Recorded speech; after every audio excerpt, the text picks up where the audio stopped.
So, as a reminder of what in blazes happened yesterday, or not yesterday, the day before, because yesterday was Thanksgiving and I was with family the entire night. Um, we got to the end game of the entire. We got to the end game of the entire thing. We got to the end game, but unfortunately, I was getting steamrolled by the boss, by the very last boss. They say.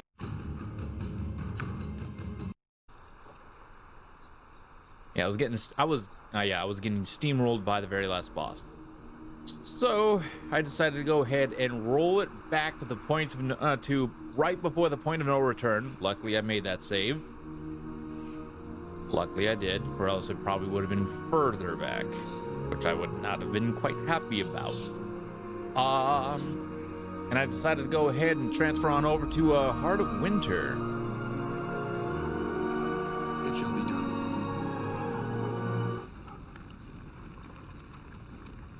All right, so here we are. It shall be done. Oh, hey, this is, and we basically got trolled by a little girl saying that her brother, who apparently she doesn't have a brother, fell down a well.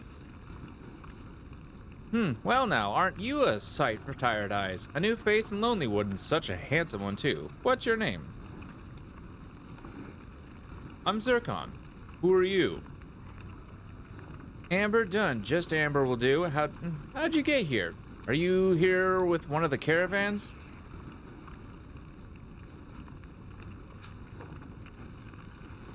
I arrived only recently, and the journey was a difficult one. I've come because of the barbarian threat. Threat?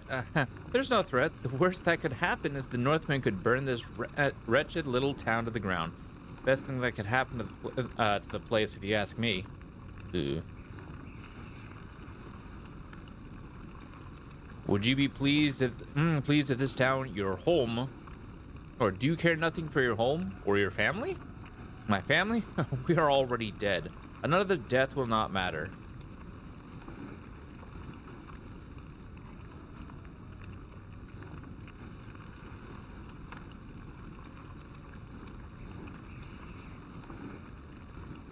What a rude. Now, enough of this talk of barbarians in this damn town. If you want to have a drink, then leave me to mine. Well, I think I would care for some wine and whatever else comes with the wine. That could be arranged, stranger, provided when you leave Lonely Town, I travel with you.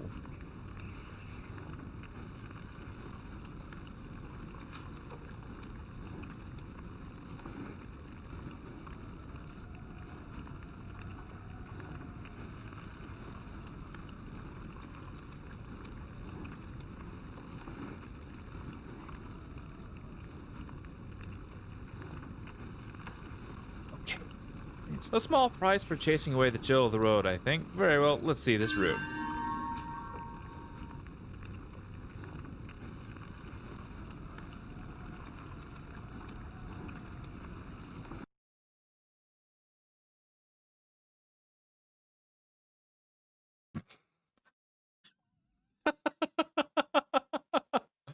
Whoop. How can I help? Do I still have my, okay, I do still have my spells and everything, so that's something. We betted Amber in exchange for a promise to take her south when snow lifted and the barbarian threat is ended. Oh my.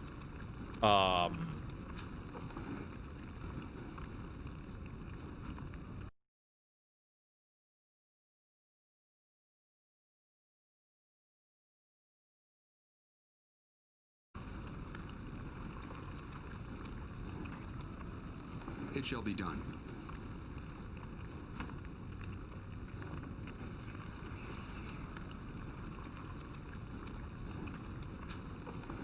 Not yet. Oh God, what have we done? Oh, oh no. Oh no, what have we done?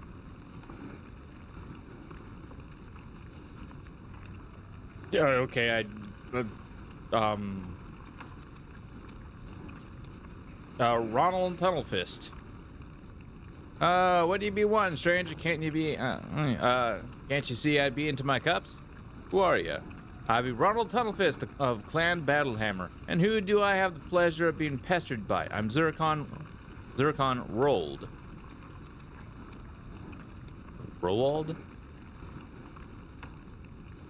That's a first. It's a pleasure to meet you.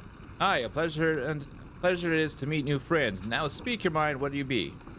You look like you've seen battle recently. Aye, was about a week hence. Know ye of the barbarian camp east of here? We met a dwarf. Yes, I've heard that the barbarians have gathered nearby. Well, me and me followers were sent by the clan to scout the camp. Damn savages spotted us and set on us like a pack of dogs. Ooh, we were back against a bluff with nowhere to run. We knew we were trapped, so we had at 'em. If we were to die, we were not to die alone. All me fellows fell to those savages' blades, and I knew me time had come, and I steadied myself for their blows. Sudden, like this deep voice booms out, and they steps back. A giant of a man comes forward and glares at me. Must have been 7 feet tall, and he was wearing that marking of a king. Carried a double-bladed axe bigger than myself. Ooh, what happened next? He raises his axe and swings at me. Almost had me too. He was so fast with the blade, I barely raised me shield in time to block the blow. Last thing I remember was me shield shattering and me falling from the blow. I woke up in a pile of broken branches in the trees below. They must have broken and me fall. Bandaged myself up and lived down into town. Been here ever since. Is there anything else you can tell me about the barbarians? Not a thing. Me and me followers never hated the camp proper. Plenty of guards and alert as well. What do you intend to do next? As soon as I be fit to travel, I will report back to the clan. It'll be up to the clan elders what course to take next. Till then, I'll be mourning the loss of me fellows. I must take my leave. Farewell. Damn. Well met, strangers. Welcome to the Whistling Gallows Inn. I am Kieran Nye, proprietor of this establishment. How may I be of service? Perhaps you can answer a few questions for us? Certainly. What is it you wish to know?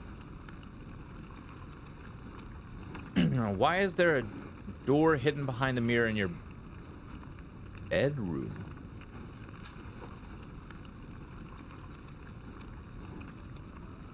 Lower your voice, please. I've gone to great lengths to keep that room a secret. Behind the secret. Behind that door are the remnants of a life I wish to leave behind. You understand?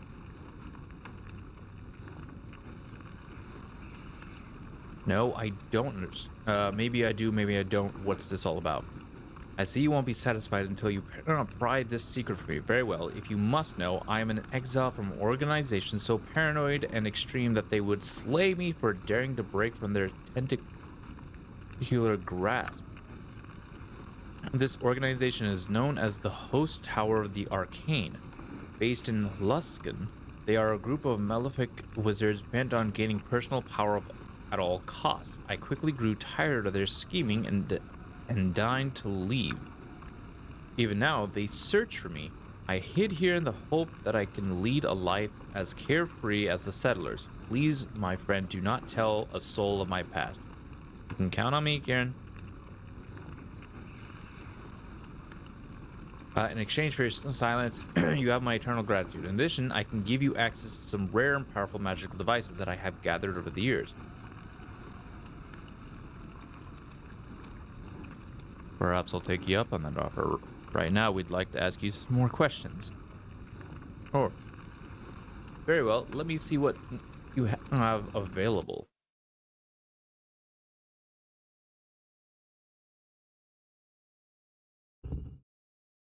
Oh, it's like a bomb. Okay. Well, I got plenty of money for all this stuff, so, anything special about you? No. Bunch of spells.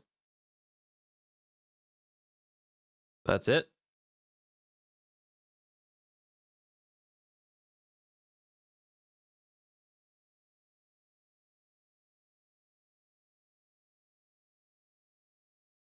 Oh, what are you? Intelligence. Yes. And yeah.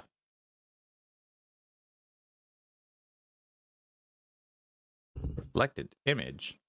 Level 1? Upon casting the spell, the wizard creates one image of himself that will travel alongside him. The image will perform all the actions that the wizard does so that if any enemies are trying to attack the wizard, they will not know which one is real. Oh, okay, okay. Oh, you don't know Blur? Is that just caster? Yeah, it's just the caster, so never mind. Detect illusion, clairvoyance. Oh, you don't know clairvoyance? Do you know clairvoyance? No, you don't. So I think I'd rather give that to you. Oh, I still need to do this quest. Oh no.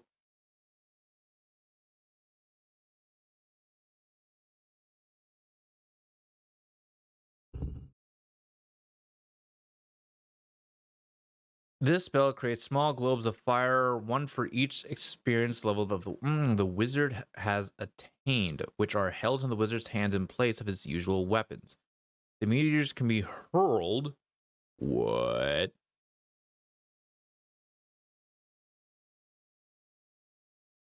Permanent until thrown or dispelled.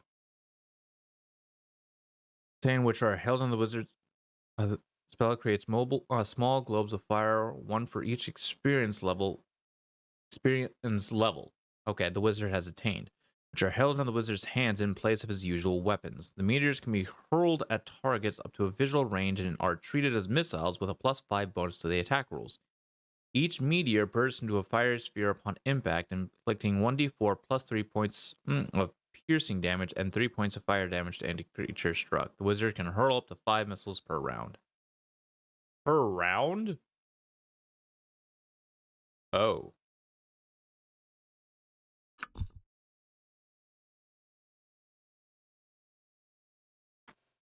Oh.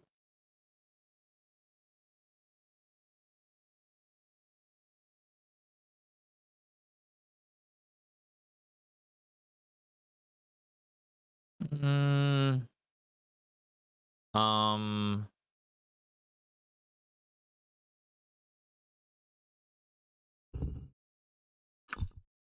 Ooh, normal spell sequencer. Boom.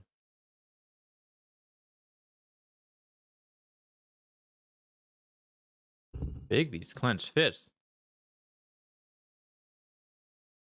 Okay, this spell causes a giant disembodied hand to squeeze and constrict the target once per round for up to 4 rounds. In the first round, it smashes the target for 3d6 and crushing damage. Okay, boom. You know what? I think I'll just go ahead and take that.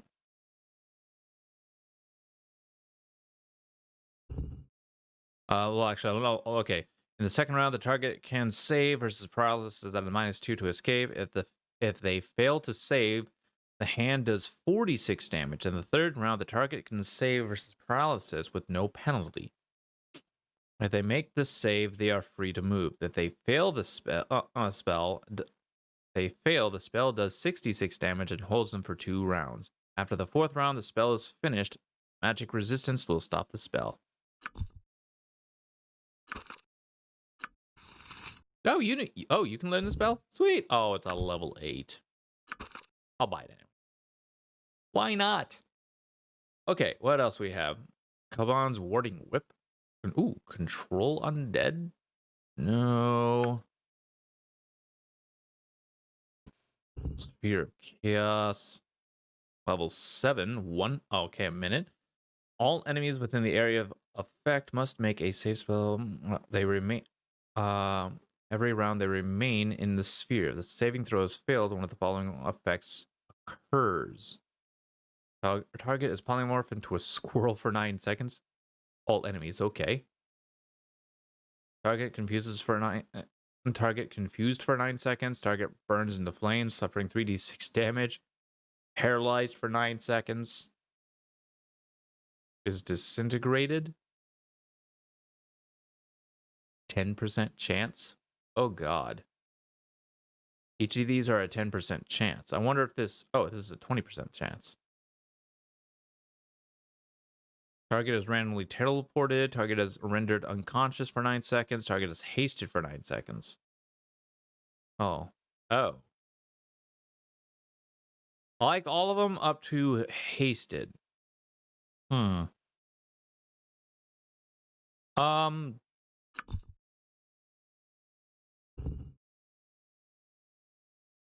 Oh, okay. Oh, do you not know the spell? I thought I got you that spell. No, apparently not. Contingency. On casting the spell, the wizard allows to choose a spell out of his repertoire of known spells. One spell level every 3 levels of the caster is allowed up to 6th level spells at 18th level. Once this spell is chosen, the caster can choose a condition of some kind from the list provided.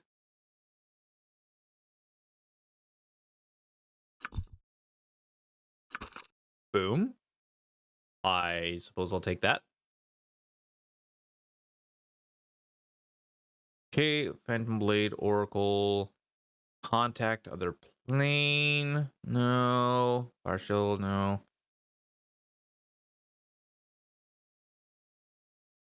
You can definitely learn a lot of spells, but I'm like not particularly caring about the rest of these. Expeditious Retreat, 3 rounds. Oh, it's only 3 rounds, so not entirely worth it. Odalex Resilient Sphere once per day. User is immune to all attacks but unable to affect the outside world during... Okay. That's what that does. Other than that, yeah, nothing particularly great. Okay, done. Let's see what we got.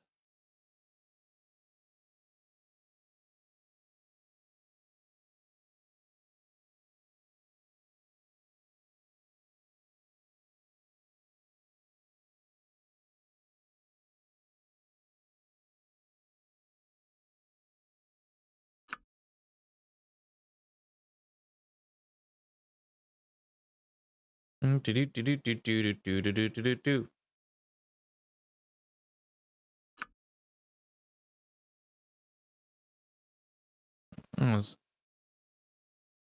Okay, we betted Amber in exchange for a to take her south when the snow is lifted and the barbarians threat is ended.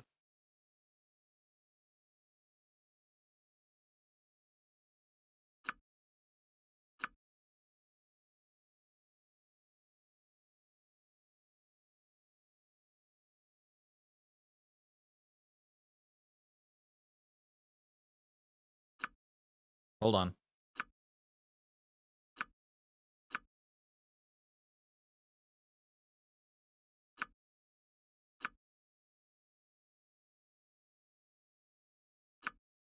May not rest when the party is scattered. Well, we're not really scattered, but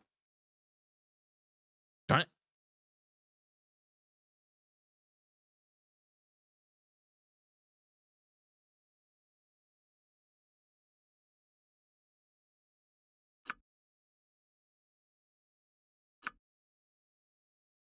Oh my god. I'm gonna stick with that because, you know,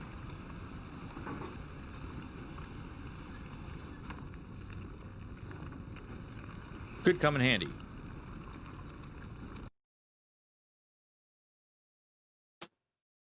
Do do do do do do do do do do do do.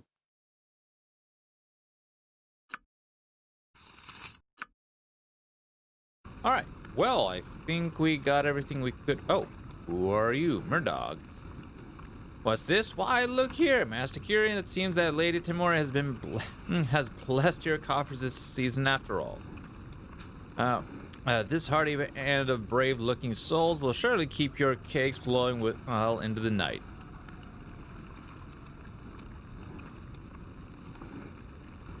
Indeed, we have plenty of coin with which to quench our thirst. That's the spirit. Kieran, here's the good barkeep of the Whistle's Gallows. He will gladly see to your refreshments just as he so graciously nurtures my own fondness for libation. Oh, God. Oh, dear. My dear Murdoch, I'm afraid your fondness for a libation as you put it, has long since blossomed into a rather torrid love affair, one that has put a sizable dent in my stock, I might add. Come now, Kieran. Know that my heart is a cold and vacant tenement that will never again be occupied by such a fickle emotion as love. I drink because it is the only thing left that I do well. You speak rather well for being a man who admits to being a drunkard. Who are you? My name is Murdog of Orkney, wandering bard and failure extraordinaire. Okay, I really like this guy. Welcome to Lonelywood. It is a pleasure to make your acquaintance. Well met, Murdog. Perhaps you could tell us of the recent goings-on in this part of the Dale. As you wish. What is it you wish to know? What can you tell us about the barbarians? 'Tis no rumor. There have been numerous reports of a huge army of tribesmen moving southward into the Dale. I assure you, the threat of the barbarians posed to Lonelywood and the rest of the town is very real. We've heard the barbarians have a camp nearby. Do you know where it is? I can't say that I do. However, you see that rugged dwarven gentleman at the table over there? I believe he might be able to point in the right direction. I see. Let me ask you something else. We'd like to know more about Lonelywood. There is much to tell, really. Lonelywood is the northernmost of the 10 towns. It is also one of the smallest settlements in the Dale. The folk that live here are mostly common tradesmen seeking to earn a living away from the fierce competition between the larger towns. Is there any place here to buy weapons and equipment? There are no blacksmiths in town, but Emmerich may be able to furnish you with weapons and equipment. He's a borrower by trade. His cabin is in the southeastern corner of town, southeast, so boom and boom. Okay. I see. Let me ask you something else. You seem like an interesting fellow. Tell us more about yourself. Failure. You don't seem to have a very high opinion of yourself. Oh, on the contrary, I acknowledge the fact that I've been highly successful at failing at whatever task is set before me. This is the reason why I've wound up here, so far from Orkney. Perhaps you might succeed in providing us with a bit more info. Oh, no. I've never heard of Orkney. How far away is it? Not surprised you haven't heard of it. Orkney is a small kingdom that clings to the windy foothills of the spine of the world mountains. It lies upon the trade route just beyond the pass of several days' journey to the south. Although, for me, Orkney is much, much further away than you could possibly imagine. What do you mean? I mean that I am destined to never again set foot within the borders of my homeland. I am dead to Orkney. Why? Were you banished or something? Indeed, though it is a banishment imposed by my own actions, or inactions, rather. Alas, it is a sad tale, one that I do not wish to burden you with. We don't mind. Please tell us your tale. I am flattered by your request. I'm afraid there is no art left in me. The best I can manage these days are a few uninspired words accompanied by your notes plucked from broken heartstrings. Stop being so dramatic, Murdog. Your silver tongue may be a bit tarnished from all the wine, but we still manage to squeeze a few good performances out of you from time to time. Well said, my friend, though I would have to say that those few good performances were inspired by the excess of drink rather than the absence of it. I can buy you a drink in exchange for a tale.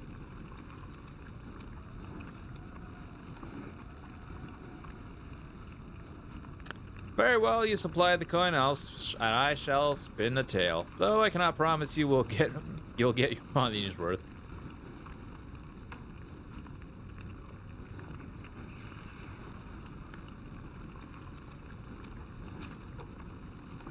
Here's 10 gold. That should fetch you enough wine for a star performance. I do not deserve such generosity. Good sir, however, since this coin will undoubtedly find its way into the pockets of my good friend Kieran here, I shall accept your offer in the spirit of improved commerce. Oh, very well. If it is a tale you desire, then a tale you shall have. Now put yourselves at ease, my friends, for the story I'm about to tell you is a true account, and like all truths, shall be received with the utmost attention to detail. There once was a time many years ago when my heart, like a smith's forge, was aglow with the brightly burning flames of passion. Was a bard and was the fashion. I traveled the land, stopping each night to perform all kinds of host who would invite. A wandering minstrel in for a meal. Each ballad I sang did always appeal. Yes, I'm going all over the place in tune. I apologize. And to both nobility and common, for I did sing a virtue of honor, of fortune, glory, and the other things, to strike the fancies of peasants and kings. Far and wide through the realms I did roam. Song was my life, then the road was my home. Until one day I was happened by chance to be earned with a song and dance, and a crowd of children from a nearby town. When along came a servant of the crown, a loyal steward of Wagner was he, and in his hands he bore. In his hands he bore a royal decree. Okay, I think I'm done. From which he read with a baritone voice. Hear ye, let the kingdom rejoice. The princess of Ocney shall soon be wed to the king's magistrate, Lord Hugh the Red. Oh, I think I know where this is going. His Majesty does graciously extend an invitation for all to attend. Tonight's festivities at the castle to honor his most worthy vassal. For the rest of his words, I did not wait. Like an arrow, I shot straight for the gate of the king's castle, where I did present my skills as a bard for the night's event. The king was kind, I am pleased to report, for he welcomed me into his court and treated me as an honored guest. In turn, I did promise him my best, and even offered to compose a tune so lovely it would make his subjects swoon. Indeed, that night I did keep to my word, and sang such a ballad that none had heard. It was a rousing tale of a blood and gold, of heroes, villains, and kingdoms old. But as I performed, my eyes did meet the gaze of an angel lovely and sweet. 'Twas the young princess that captured my heart, and for her I sang with all of my art, pouring my soul out with each ringing note, until no more sound would come from my throat. And when at last my performance did end, the king himself was the first to commend. In such a fine display of lyrical skill, he offered gold as a sign of goodwill, and he further insisted that I stay as an honored guest until the day his beloved daughter was to be wed to his chief magistrate, Lord Hugh the Red. I humbly agreed, though I did not know how strong my love for the princess would grow. For each passing day was spent at her side, and often upon horseback we did ride. Oh, it actually just turned into a complete romance. Oh no, this is going to end so poorly. Out in the forest near Castle Ock, where I would play my music and she would talk of her betrothal to Lord Hugh the Red, and now she wishes she were free instead, to follow her heart and marry for love. Oh, how I prayed to the heavens above for the chance to make the princess my own. But Timur's dice had already been thrown. As I pined in vain, the nights quickly passed, and the day of the wedding came at last. But before the groom could offer his ring, the princess bride declared to the king that she loved another and could not bear to marry the magistrate, and forswear for one true love, at which point she did turn and spoke the words for which my heart did yearn. I love thee, Murdog, and were it my say, I would gladly marry you on this day. On hearing her words, the groom went pale. He turned to the king and started to rail. Oh no. On about law and tradition he went, begging his majesty not to consent. The princess was the noble line and could not be wed to some low-born swine. The king was torn, and for his daughter it was dear, but the laws of the kingdom were quite clear, so in silence he stood, shaking his head, until at last it was Lord Hugh the Red who proposed a solution, nay, a scheme, which at the moment in time it did seem to be a fair and noble compromise, for which I thought him to be very wise. He pointed out that it was the king's right by law to bestow the title of knight upon any man who succeeds in a quest. In addition, he did further suggest that because I was not of noble birth, there was but one way to prove my worth. Journey to the north where the Icewind blows, there you must find the fabled glacier rose. The king did heed his magistrate's advice and bade me quest for this rose made of ice, and decreed to all that should I succeed the hand of the princess he would concede. And so, with hope in my heart, I sailed forth and began my journey through the frozen north. For 3 years I did search, both high and low, across seas of ice and mountains. 3 years?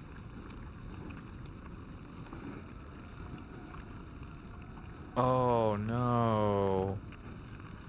You literally just sent him on a wild goose chase.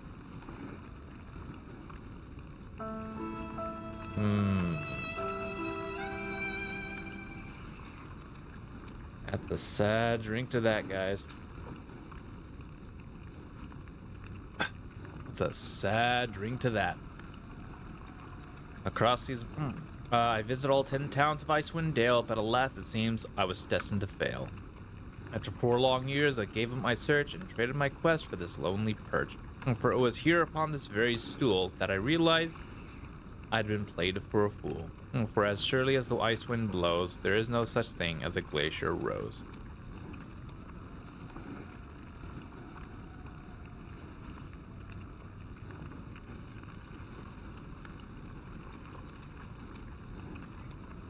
A most excellent tale. Farewell, Murdog.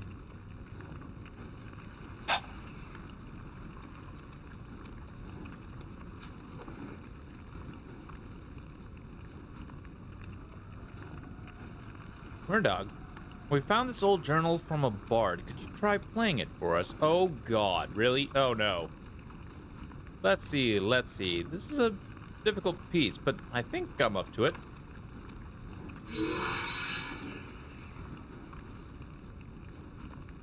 With the song in the air, a ghostly figure appears before you, shimmering transparent.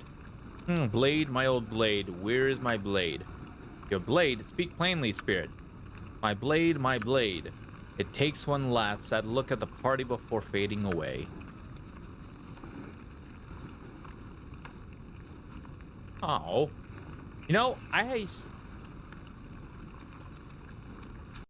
we didn't actually, like, lose it, did we? Oh, we did. It's just gone. Yeah, it's just gone. It's just gone now. Well, so much for that book.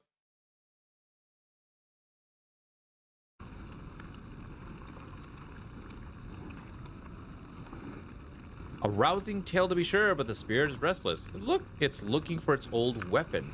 Perhaps if you could find it, it would be at rest once again. Oh, we gained it back. Okay.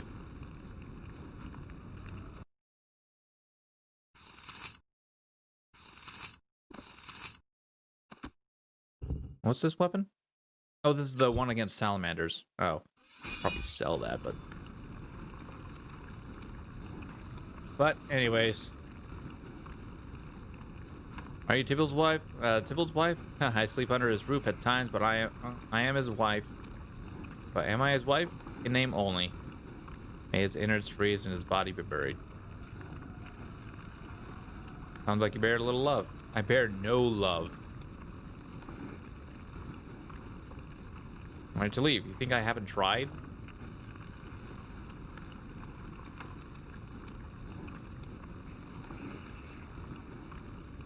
Oh.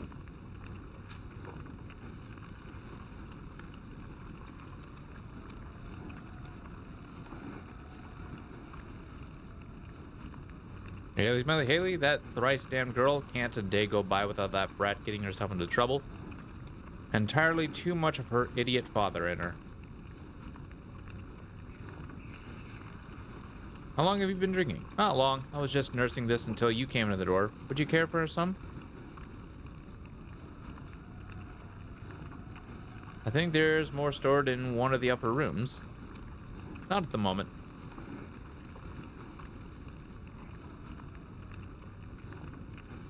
You would be pleased? Pleased? Nay, blessed. For there would be nothing trapping any of us here.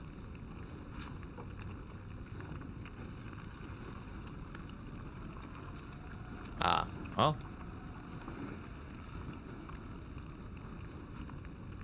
Okay, well, there's that.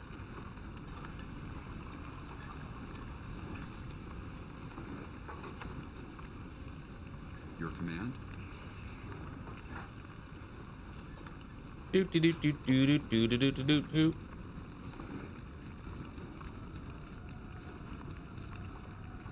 Let's take a look upstairs real quick. See if there's anything for us. I don't particularly want to steal.